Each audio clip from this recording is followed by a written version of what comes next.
अस्सलाम वालेकुम, क्या हाल चाल है मेरी ऑडियंस का। आई होप आप लोग खैर से होंगे, फिट फाट होंगे और मज़े में होंगे। क्यों ना हो, क्योंकि आज मैं इतनी अच्छी रेसिपी जो लेके आई हूँ, मैं आपके लिए करेले लेकर आई हूँ। तो आए इसको फॉलो करते हैं और देखते हैं कि किस तरह बनी है। इससे पहले आपने क्या करना है, इससे पहले आपने मेरे चैनल को लाइक करना है, शेयर करना है, सब्सक्राइब करना है और पूरी वीडियो वॉच करनी एंड तक स्किप किए बगैर। तो चलते हैं रेसिपी की तरफ। तो मैं क्या क्या इंग्रेडिएंट्स यूज़ कर रही हूँ, तो चलें मैं आपको बताती चलती हूँ। करेले हैं और जो कि मैंने हाफ़ केजी इसमें यूज़ किए हैं, और साथ जो है दो बड़े साइज़ के टमाटर मैंने यूज़ किए हैं, और यहाँ पे मैंने 4 to 5 प्याज इसमें यूज़ किए हैं, जो क्यूब की फॉर्म में कटे हुए। टमाटर भी दो बड़े लिए हैं, और अदरक जो है वो मैं यूज़ कर रही हूँ ऐसे छोटी छोटी चॉप हुई हुई। डन। तो यहाँ पे मैंने नमक लिया है, और ज़ीरा है, हल्दी है, और साबुत धनिया है, और साथ लाल मिर्चें हैं। ये ऑलमोस्ट जो है सब 1 टेबल स्पून से थोड़ा सा कम है। अच्छा, यहाँ पे मैंने ऑयल ले लिया और उसमें सबसे पहले मैंने करेले ऐड किए हैं। अच्छा, करेले ऐड इस तरह किए हैं कि इसको आपने बहुत हाई फ्लेम पे इसको फ्राई नहीं करना, आपने इसको मीडियम फ्लेम पे ही फ्राई करना है। अच्छा, मैंने करेलों के जो ऊपर जो होते हैं इसके छिलके, वो मैंने पील कर लिए थे, और क्योंकि मेरी रेसिपी कुछ डिफरेंट है, लोग अक्सर उसके छिलके नहीं उतारते, तो मैंने उसको कट कर लिया, तो उतार लिया था। तो उसको इस तरह फिर करेलों को कट कर लिया, और फिर इस तरह जो है लो फ्लेम पे इसको मैंने कुक किया है।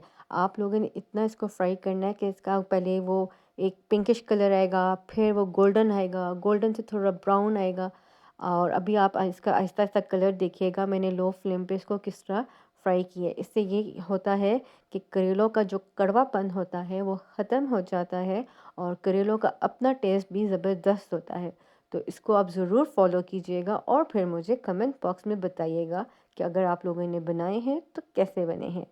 अच्छा, यहाँ पे देखें जो कलर है इसका चेंज होता रहा है, और अभी मैं आपको यहाँ पे दिखा रही हूँ थोड़ा सा, और मैं इसको जो है फ्राई करूँगी।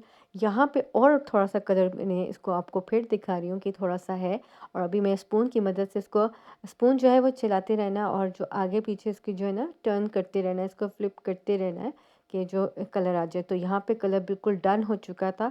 तो सबसे पहले इस पे मैं अनियन इसमें ऐड की हैं, और उसके साथ इसको मैंने थोड़ा थोड़ा सा कुक किया है। और यहाँ पे देखिए अनियन का भी थोड़ा सा कलर जो है, प्याज का कलर थोड़ा चेंज हुआ था। अब साथ ही मैं टमाटर, हरी मिर्चें और अदरक ये ऐड कर दूंगी। बहुत इजी रेसिपी है, बहुत इजी वे में आपको बता रही हूँ, और ये झटपट बनने वाली है। और यहाँ पे ये अच्छे से इसको अपने जो है स्पून की मदद से बिल्कुल सेट करना है, और अच्छे से इसको अपने फ्राई मतलब कुक करके, और फिर जब जब अच्छा सा ही थोड़ा सा टमाटर प्याज थोड़ा सा बैठ जाएगा, फिर हम इसमें स्पाइसेस ऐड करेंगे।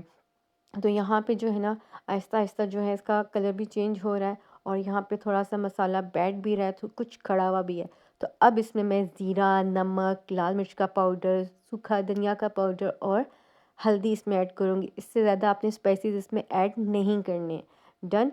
तो फिर मैंने इसको अच्छे से कुक करने के बाद इस पे मैंने कवर दे दिया था, और ये बनते रहें 10-15 मिनट्स में मैंने इसको दम पे रख दिया था। फिर जब मैंने इस पे कवर हटाया, फिर इसको अच्छे से हमने यहाँ पे कुक करना है, भुनना है। तो यहाँ पे देखें बहुत अच्छे से ये कुक हो रहा, तो यहाँ पे ना जब ऑयल जो है आपको नज़र आया, तो दैट्स मीन कि ये रेडी होने की तरफ आ रहा है, ऑयल भी सेपरेट हो रहा है। और देखें करेलों का कलर कितना प्यारा आया, खूबसूरत तरीन आया। तो आप लोग इसको ज़रूर ट्राई कीजिएगा। और देखें यहाँ पे जो है अभी मैं मसाले को थोड़ा सा जो है फाइनल टच दे रही हूँ।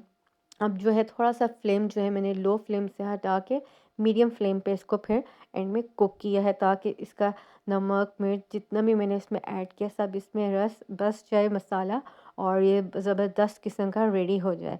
और जब रेडी होगा तो मैं आपको दिखाती हूँ, और ये हो गया फिट ज़बरदस्त। तो यहाँ पे बिल्कुल ये डन हो चुका है, ऑयल सेपरेट हो चुका है, और यहाँ पे देखें फाइनल लुक इसकी ये है। तो अब इसको मैं जब डिश आउट करूँगी तो वो मैं आपको दिखाती हूँ, जैसे कि मैंने आपको स्टार्ट में दिखाया है। तो ये रही इसकी फाइनल लुक। और मोस्टली जो लोग हैं ना उनको आई थिंक, मुझे तो कंफर्म है कि लोग करेले बहुत पसंद होंगे, तो ये रेसिपी उन्हीं के लिए है। तो इंशाल्लाह फिर मिलेंगे अच्छी रेसिपी के साथ। अपना बहुत ख्याल रखिएगा, मुझे दुआ में याद रखिएगा। अल्लाह हाफ़िज़।